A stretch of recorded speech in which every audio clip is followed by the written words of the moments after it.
I just was happening to think about some things with regard to Roger Federer retiring, because I've been a fan probably for 17 years, which is amazing. His career has been so long, but at any rate, he was well known before I got on board the train, but I've just always been a fan of his.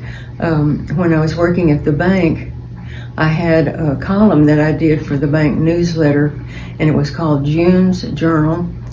So one of the things I did was, if I ever had to go to an AA meeting, I would say, I'm June and I'm a Roger Federer fan fanatic. And the reason being that he's such an exquisite tennis player. He's a great gentleman. He's a loving father and has a beautiful wife. He has twin sons, twin daughters. Whoever does anything like that except Roger Federer.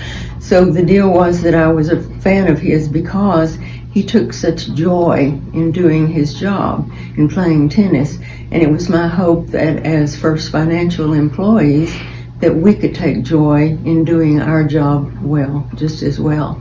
And then in 2015, I had the opportunity to go with my daughter to an exhibition match, and Bruce and Nancy Hildebrand gave us t-shirts that said, "This girl loves Roger Federer." And I had on my Roger Federer jacket, and our tickets happened to be behind his bench on the first row.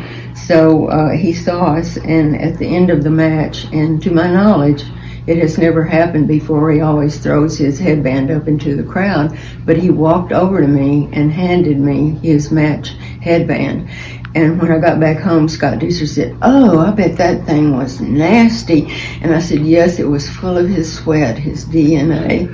So even though I have a t-shirt that says "Tennis is my drug and Roger Federer is my dealer," and even though he is retiring, he has weaned me away a little bit with the recovery from his knee surgery.